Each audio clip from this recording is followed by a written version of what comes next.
आज मैं आपको सर्कुलर परम्यूटेशन के बारे में पढ़ाने जा रहा हूँ। जैसे स्ट्रेट अरेंजमेंट में क्या होता था, सपोज करो 5 लोगों को अरेंज करना है, तो हम लोग क्या करते थे, 5 प्लेस से 5 जनों को भेज दिया, 5 फैक्टोरियल वेज में अरेंज कर दिया। लेकिन सर्कुलर परम्यूटेशन जो है थोड़ा सा डिफरेंट होता है। फॉर एग्जाम्पल देखिए आप, ABCDE, यहाँ पे A के क्लॉकवाइज डायरेक्शन में आप देखिए B बैठा हुआ है, B के क्लॉकवाइज डायरेक्शन में C बैठा हुआ है। अगर हम लोग इनकी चेयर्स चेंज करके इनको ऐसे बैठा दें ABCDE, तो देखिए A के क्लॉकवाइज में B बैठा हुआ है, B के क्लॉकवाइज में C बैठा हुआ है, तो इन दोनों अरेंजमेंट को सर्कुलर परम्यूटेशन में एक जैसा ही ट्रीट किया जाएगा। तो डिफरेंट क्या होगा फिर? डिफरेंट ऐसा होगा, A के क्लॉकवाइज में देखिए C बैठा हुआ है यहाँ, उसके बाद B बैठा हुआ, और यहाँ देखिए A के बाद क्लॉकवाइज डायरेक्शन में B बैठा हुआ है और उसके बाद C बैठे हुए हैं। तो क्लॉकवाइज डायरेक्शन में जो बैठा हुआ है पर्सन, वो अगर डिफरेंट है तब उसको डिफरेंट माना जाएगा, तब उसको बोला जाएगा कि डिफरेंट तरीका है बैठाने का। अदरवाइज अगर क्लॉकवाइज में सेम आदमी अगर बैठते गए इस तरीके से, तो उनको सेम माना जाएगा। तो नेचुरली कुछ तरीका हमारा उसमें कम हो जाएगा। कितना हमें सेक्रीफाइस करना पड़ेगा वो देख लेते हैं। Here distinction is made on the basis of clockwise और एंटी क्लॉकवाइज डायरेक्शन। अगर यहाँ पे अगर आप देखिए A यहाँ पे बैठा है, B यहाँ बैठा, B अगर यहाँ बैठ जाए तो भी कोई दिक्कत नहीं है, रोटेट हो गया तो एंटी क्लॉकवाइज में B बैठ गया, है ना। तो एंटी क्लॉकवाइज को अलग माना जाएगा इससे, ठीक है। तो हम क्या करेंगे, we fix one object person and then arrange the, अगर हमको n ऑब्जेक्ट्स दिए हुए हैं, n ऑब्जेक्ट्स और पर्सन्स अगर दिए हुए हैं, तो हम क्या करेंगे, एक पर्टिकुलर को बैठा लेंगे, उसके बाद बैलेंस का जो है उसको हम सिटिंग अरेंजमेंट कर देंगे। तो n ऑब्जेक्ट्स के लिए n-1 फैक्टोरियल पॉसिबल वेज में उनको सर्कुलर टेबल पे बैठाया जा सकता है। बहुत सिंपल चीज है। अगर 20 लोग हैं हमारे पास, तो उनको अगर सर्कुलर टेबल में बैठाना है, 20 - 1 = 19 फैक्टोरियल वेज में उनको अरेंज किया जा सकता है, ठीक है ना। अब देखिए एक छोटा सा question, 20 persons are invited for a party. In how many ways can they and the host be seated around a circular table? उसके बाद वाला part, in how many of these ways will 2 particular persons be seated on either side of the host? यानी 20 आदमी को एक व्यक्ति ने, एक होस्ट ने बुलाया है। टोटल कितने आदमी हुए? 21 आदमी हो गए, ठीक है ना। और सर्कुलर टेबल पे 21 आदमी को बैठाने का तरीका 21 - 1 = 20 फैक्टोरियल वेज, ठीक है ना। अब देखिए आप होस्ट के दोनों तरफ चाहते हैं कि कोई पर्टिकुलर आदमी को बैठाना, तो उनको होस्ट को हम H बोल देते हैं, और बाकी जो 2 आदमी जो होस्ट के बगल में बैठाने का आपका इरादा है उसको A और B बोल देते हैं। तो ठीक है, हम अब AHB को हम ट्रीट करेंगे सिंगल आइडेंटिटी की तरह, ठीक है ना, फॉर द टाइम बिंग। सो हमारे पास क्या है, एक तो ये है आइडेंटिटी 3 जन की, वो सिंगल ग्रुप फॉर्म कर लिया, कॉम्पोजिट हो गया, और 18 अदर लोग हैं। तो टोटल हमारे पास क्या है सिटिंग अरेंजमेंट के लिए 19 लोग हैं बेसिकली, ठीक है ना। एक आइडेंटिटी है तो एक लोग इसको मानिए, 18 इसको मान लीजिए एक बार, फॉर द टाइम बिंग। तो 19 लोगों को बैठाने का तरीका क्या होगा, 18 फैक्टोरियल वेज।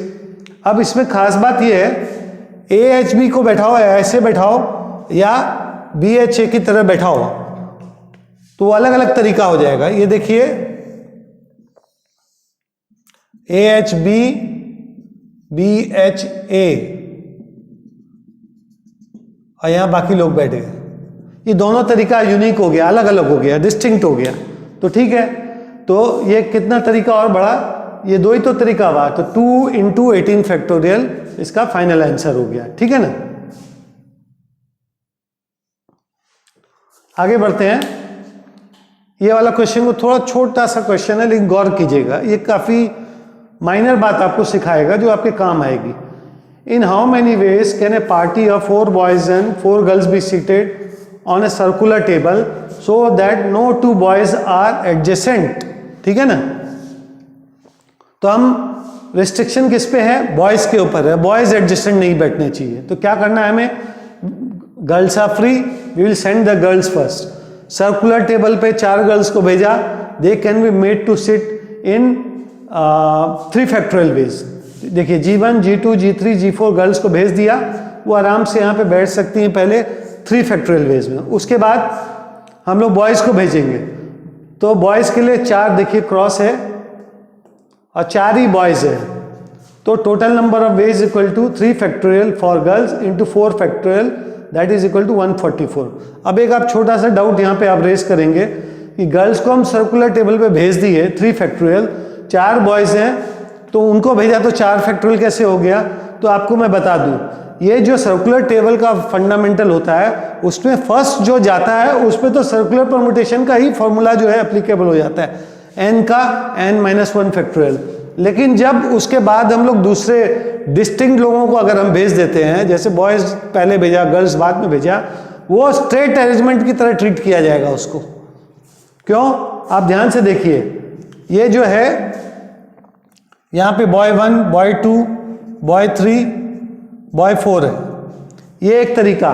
और इसकी जगह पे हम इसको काट दिए B1, B2, B3, B4, ये तरीका अलग हो जाएगा। क्यों अलग हो जाएगा? पहले G3 के क्लॉकवाइज में B1 बैठा था, अब G1 के क्लॉकवाइज डायरेक्शन में B4 बैठा हुआ है, तो ये तरीका वापस यूनिक हो गया। देयरफॉर ये जो है 3 फैक्टोरियल इंटू 4 फैक्टोरियल, फर्स्ट में सर्कुलर परमुटेशन इसमें अलाउ हो गया, लग गया, एप्लीकेबल हो गया, सेकंड में नहीं हुआ। ये बहुत इंपॉर्टेंट चीज़ है, इसको नोट करके रखिएगा। आगे बढ़ते हैं, आगे बढ़ते हैं। Clockwise and counter clockwise permutations. अब देखिए आप, अगर इसको ABCD को देखिए आप, मैंने A के क्लॉकवाइज डायरेक्शन B को बैठाया, उसके बाद C को बैठाया, उसके बाद D को बैठाया, उसके बाद वापस A आ गया। तो यहाँ पे देखिए A के क्लॉकवाइज में B को बैठाया, A के एंटी क्लॉकवाइज में B को बैठाया, B के एंटी क्लॉकवाइज में C को बैठाया, C के एंटी क्लॉकवाइज में D और D के एंटी क्लॉकवाइज डायरेक्शन में A को बैठाया। तो ये दोनों को हम नॉर्मली डिफरेंट ट्रीट करते हैं।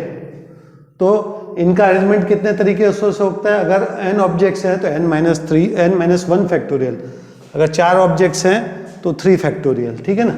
लेकिन अगर हम लोग कोई माला बना रहे हैं या गार्लैंड या नेकलेस बना रहे हैं, एंड और एक केस जिसमें हम चाहते हैं अरेंजमेंट ऐसा जिसमें कि हमारे दोनों नेबर्स जो हैं सेम नहीं हो, जैसे अगर मेरे पास में जैसे इस केस में B है और D है, तो यहाँ पे A B यहीं रहे और यहाँ पे C आ जाए।